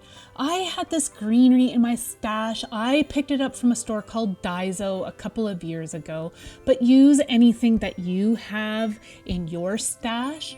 I'm just cutting it down to size, and then I'm going to be using some hot glue on the inside of the window box, and then I'll be pressing the greenery down inside just to make it look like it's actually growing up out of the window box, or as if we've decorated the window box with some evergreens. I'm adding another piece to the front of the panel. I wanted to make this really look nice and full, like an actual window box at Christmas time.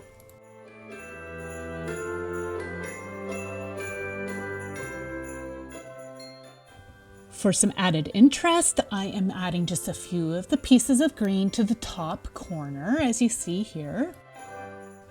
If you find that any of the pieces of green covers up the scenery on your image, just trim it off, and here I just added that little leaf back in so it didn't cover up our little house. Now I'm adding some little pip berries. I got these red little pip berries from Dollar Tree, and I thought they'd be so cute tucked in amongst the greenery.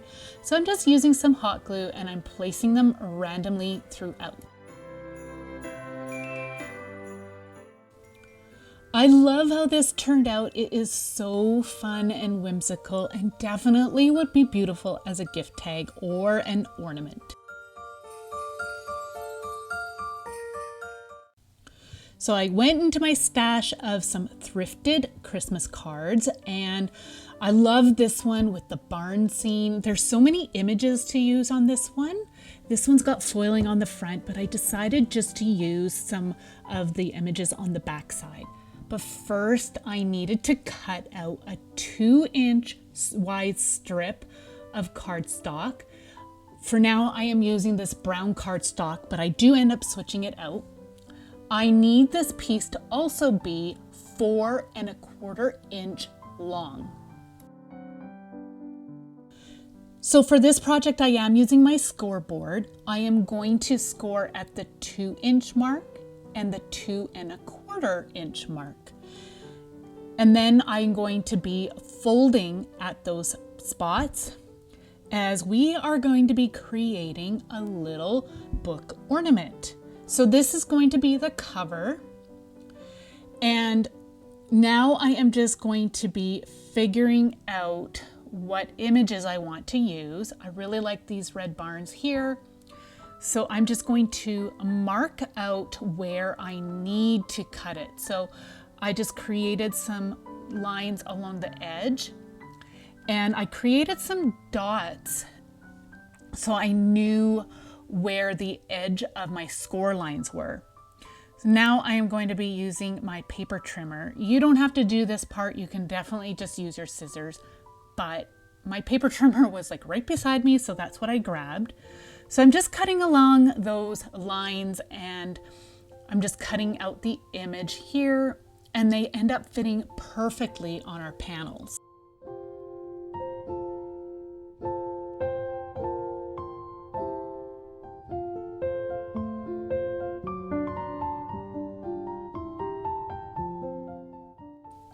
So this is where I decided to switch out for white cardstock.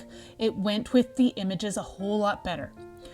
Now I am going to be using this crochet cotton string, and why I'm adding this is because I'm creating a closure for our book so it doesn't stay open the entire time while hanging on the tree.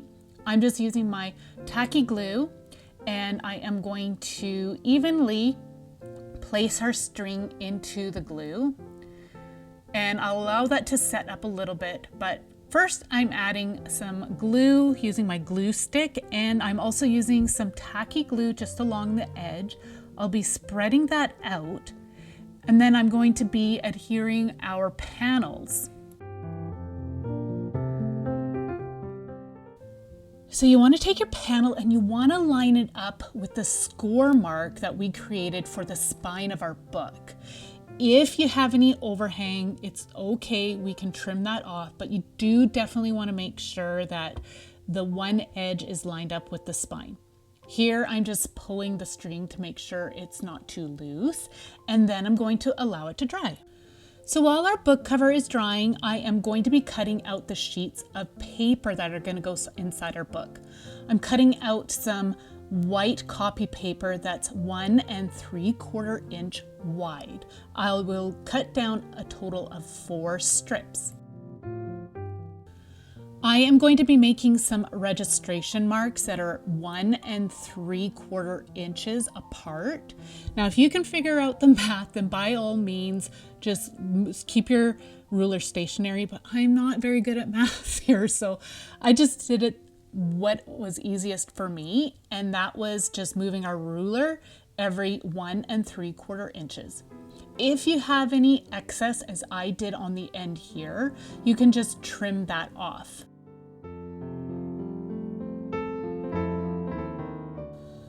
Okay, so I'm using a ruler to create my fold lines at each registration mark. You can definitely use the scoreboard if you have it, but I thought I would just show you how you could do this by using a metal ruler. Next, you can fold your paper and just make sure it's all even and create an accordion fold.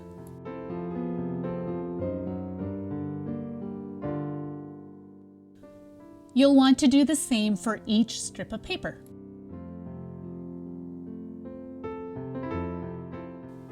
So all 4 of our strips of paper have been folded, and now I need to attach all 4 of the pieces together. So I'm just lining them all up, as you can see here, to make a continuous accordion fold strip. I'll be attaching each piece using my glue stick, and I'll use my bone folder to smooth it all out. You just want to make sure that you line up your pieces properly, just so that nothing will be out of alignment.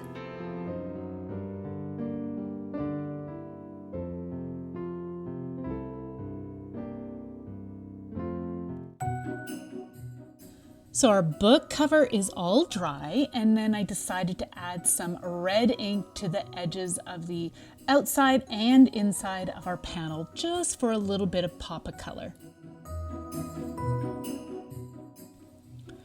So now I'm going to be working on the spine. I have this white ribbon trim that is the exact width. It is 1/4 of an inch wide, and I just cut it down to size, and I'm going to attach it to the spine using our hot glue gun. And then of course trim off the ends as needed.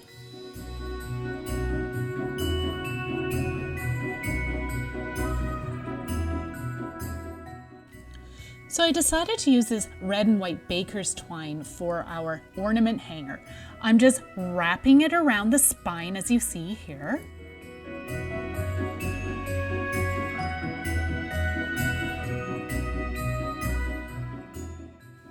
I'll add a little line of hot glue down the middle of our white ribbon on the exterior of our spine. And then I'm going to be trimming it off and tying our string at the top of our book. I don't glue down the string on the inside just yet, and I'll show you why in just a minute, but I do tie it off on the top, and that will help hold it all into place. So I decided I wanted to cover the front panels of our book cover as well, so I'm got these little pieces of scrapbook paper that I had in my stash, and they happen to be the perfect size. So I just added a bit of red ink to the edges, and again I'll just be using my glue stick and adhering these to the inside of the panels. If there's any excess overhang of paper, you can just trim it off. Again, you just want to make sure that you line the edge up to our score lines on the inside of our panel.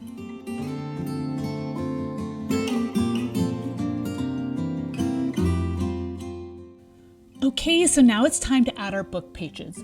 I'm adding a generous amount of hot glue to the inside spine of our book cover, and I press our book pages into the glue. And you just want to make sure you add them so that the spine of our pages go into the glue, and you can see how easy it is to open the pages, just like a regular book.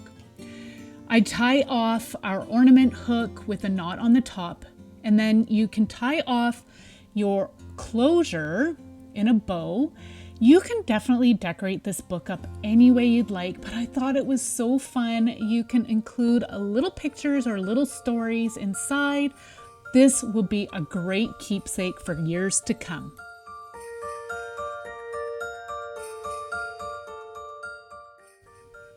So as always, I would absolutely love to know which ornament was your favorite. Maybe it was all of them, and let me know if you decide to make one of these. So for this project, I'm using this LED lantern light that I picked up from Dollar Tree. They've had these for the last 2 years, and they are great to alter. So I'm just going to pop out the bottom. It's really easy to remove. And then I'm going to use a mix of some burnt umber along with a touch of black paint, as I wanted a dark brown. So you're going to need a rag and a paintbrush, and you'll be applying this paint onto the lantern, and you'll remove the excess with the rag. Now, I typically give my plastics a coat of gesso, but I found that these lanterns actually took craft paint fairly well. It was kind of a bit of a porous surface, so I didn't bother to seal it up, and like I said, it worked well, but I did seal it at the end once the paint was all dry, and I'll show you what I used here in a bit.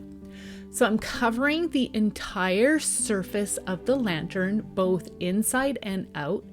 And I will show you here in a minute that I am actually also painting the base. I wanted to create the look of a wood lantern, and I thought that this brown paint would work really well. So I'm just going to give everything about 2 coats, and I'm going to allow it to dry in between. So this is with 1 application of paint, and I'm going to paint the inside now. I had allowed it to dry first before I held this lantern because I didn't want my fingerprints to be showing. Here I'm going over the surface again with another touch, and you can see how much better the coverage was. All right, so I'm using some DecoArt matte varnish, and I'm going to give the lantern a coat of this varnish, and that will help seal in the paint so it doesn't flake off. This is just a precautionary measure. Feel free to use whatever sealant you like to use for your craft projects.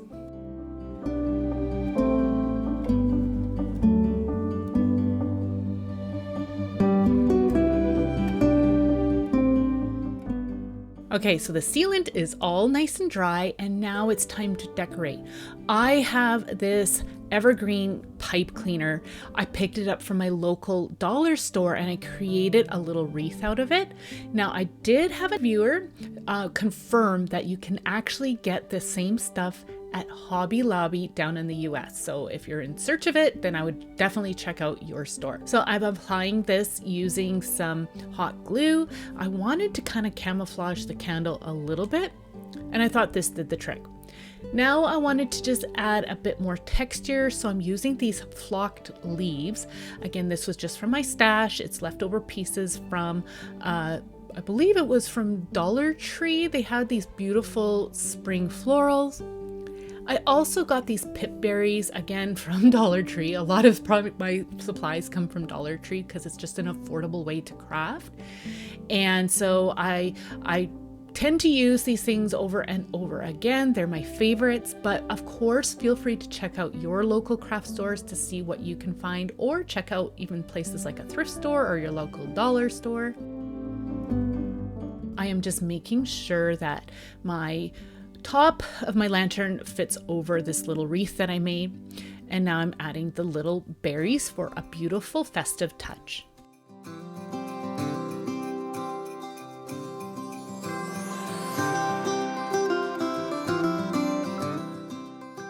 Okay, so now I want to decorate the top, but first I'm going to be just tying a little bow on the top, and then I will be adding a hanger at one point, as I thought this would be really cool to use as an ornament, but I needed to decorate this piece first. So I'm just going to tie this beautiful hemp cording that's in a gorgeous green color around the top. I double bowed it. And then you can, of course, use any color that you have in your stash, or use any kind of trim that you have. So once you've got that in place, then you can start to add some greenery. I'm again using these flocked leaves, along with some of the evergreen pipe cleaner that I have right here.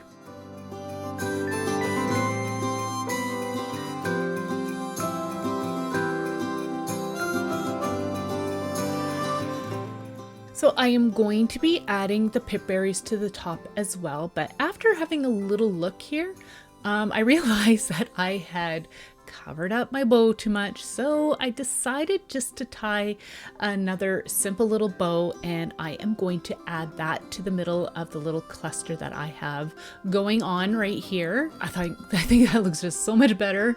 So I'm just, again, using hot glue for all these little steps. And now I'm going to go in and add the little berries.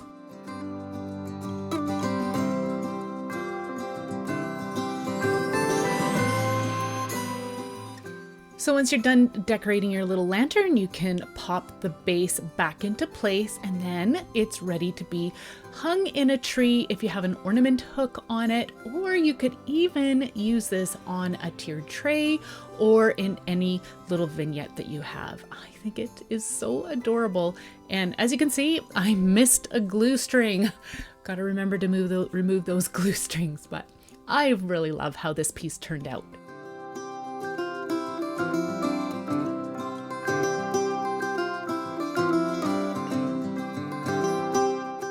I picked these bird houses up from Dollar Tree. I have also seen them at Michael's and other craft stores. And I'm going to give one a coat of the Tuscan red and the other one a coat of the leaf green.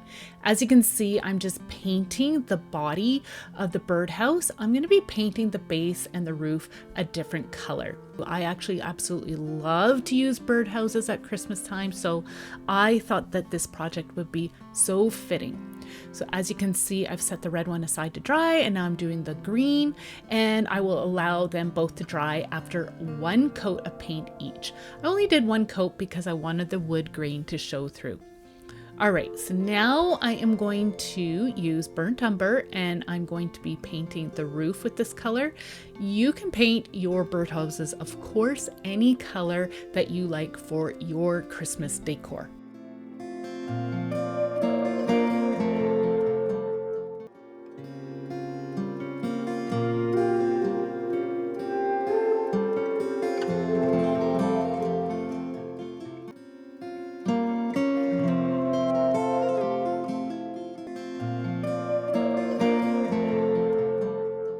All right, so I had wanted to maybe use these as ornaments, so I'm using some eye hooks, and I found the center, of course, using my ruler, and I'm using a nail, and I'm just going to mark that off. And then I tried to push it in here. I don't know why, but I did. Anyways, I ended up digging out my hammer, and I hammered in just a little bit of a hole, enough to give me a guide so I could put my eye hook in. Now, of course, if you have a drill, then please use that. But I just wanted to just try this out to see if I could get it to work for any of you who do not have any tools. I'm actually curious, how many of you use power tools for your crafting? Let me know down below. So I got those eye hooks in place, and now it's time to decorate. I got these tiny little wood slices. My mom had actually gifted these to me, and I thought they would be perfect to put on the roof of these one of these bird houses. So I'm going to use some hot glue, and I just place them in a way so that they overhang on the edge as well as the bottom there. And I'm going to again treat them like shingles. So I'm going to just glue them all the way across the bottom to start, and then I'll start to layer them.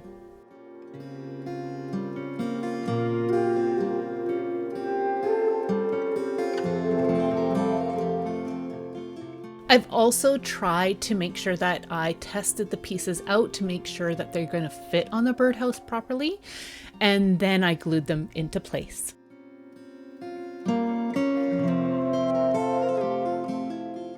Okay, so I've got the first row in place, and now I'm going to do the second row. I am going to just add just enough glue so that the bottom and the top touch the roof line and my bottom row, and I'm holding them there till the glue sets. So I'm going to just continue on to fill in both sides. Now, I left the peak on the one side till last, as you can see here, because I'm going to do them at the same time to make sure I have both sides even. So I'll glue one into place, and I'll put the other one beside it, and then I just kind of push it into place until they're both even. You do have a few seconds until the glue sets up. So I'm going to do that all the way across the peak of the roof.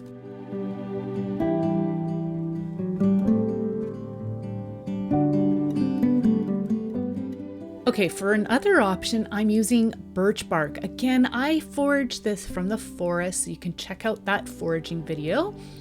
I am going to just cut it down. This stuff cuts down really, really easily.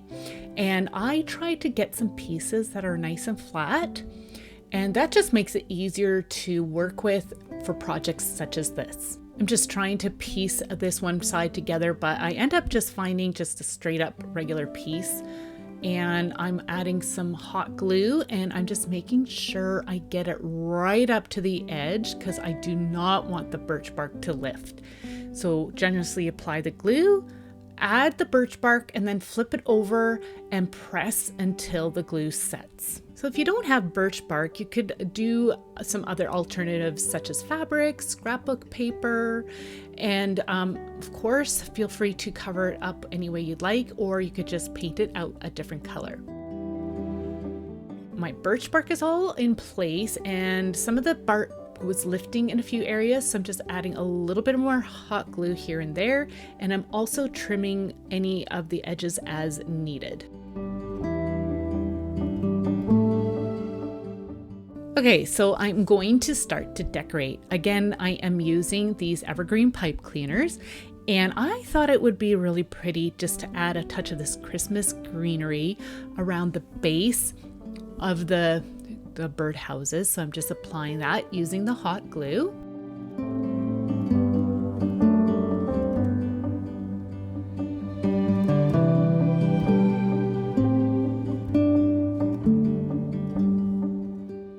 So I am going to add some pieces to the peak of the roof as well. I wanted to hide that seam, but I also needed to work around the eye hook. So I cut some pieces down to size and fitted around the eye hook.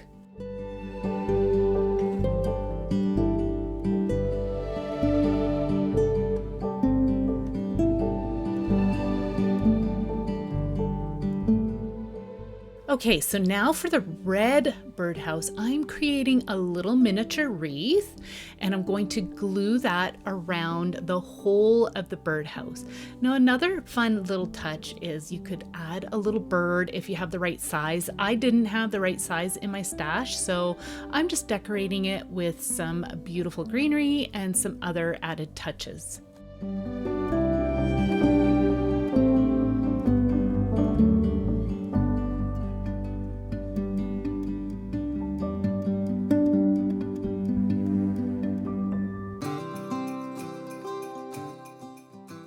So for the red house, I decided that I'd add these red pip berries into the wreath just for a pretty added festive touch.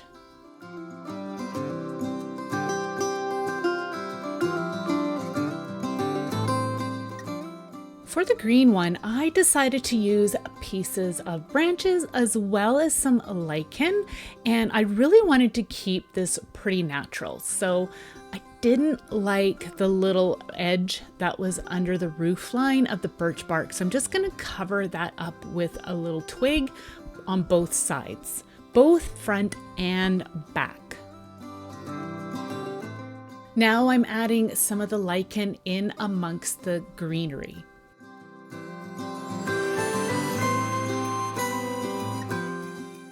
So now I decided that I also wanted to add some branches on the front of the birdhouse. Of course, this is totally optional.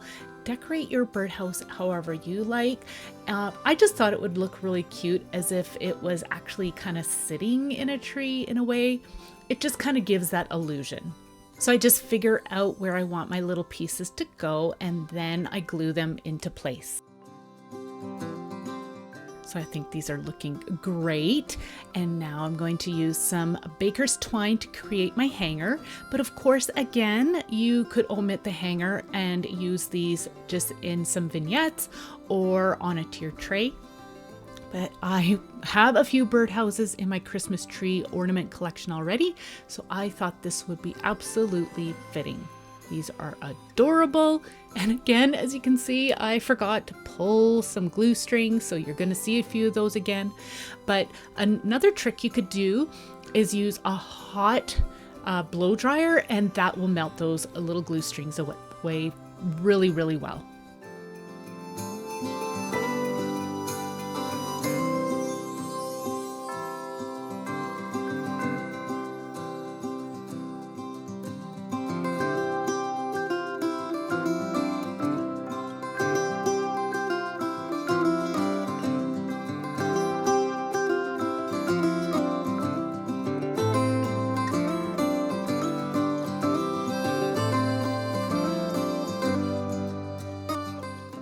So here's a recap of all the ornaments I shared with you in this video. I would love to know which one is your favorite or if you plan on making any of these.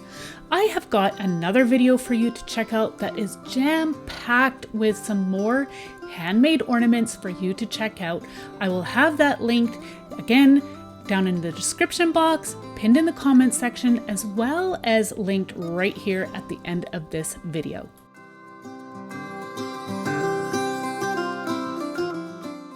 I want to thank each and every one of you for joining me today, and we'll see you in the next one. Take care. Bye.